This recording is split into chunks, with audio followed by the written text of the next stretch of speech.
Dengue नियंत्रणासाठी महिलांचा सहभाग महत्त्वाचा, आरोग्य सहाय्यक दिलीप उटाणे यांचे प्रतिपादन। माझे गाव आरोग्य संपन्न गाव या उपक्रमाअंतर्गत राष्ट्रीय कीटकजन्य आजारांबाबत उपकेंद्र गुंजखेडा येथे महिलांची जनजागृती सभा पार पडली। नाचणगाव आरोग्य केंद्राअंतर्गत गावागावात अशा जनजागृती सभा घेण्यात येत असून नागरिकांमध्ये आरोग्यविषयक जागरूकता निर्माण केली जात आहे। या कार्यक्रमात आरोग्य सहाय्यक दिलीप उटाणे यांनी डेंग्यू नियंत्रणासाठी महिलांचा सहभाग महत्त्वाचा असल्याचे सांगितले। घरातील स्वच्छता, साचलेल्या पाण्याचे व्यवस्थापन आवश्यक असल्याचे त्यांनी स्पष्ट केले।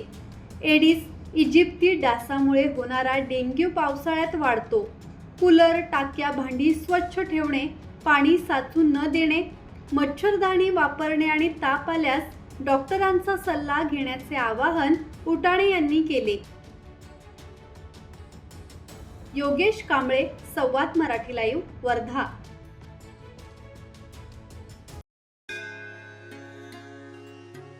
श्री गणपती संस्थान महड, तालुका खालापूर, जिल्हा रायगड।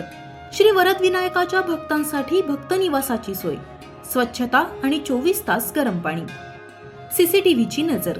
आगाऊ नोंदणीसाठी संपर्क करा 02192 26 69 12 72 76 47 38 54।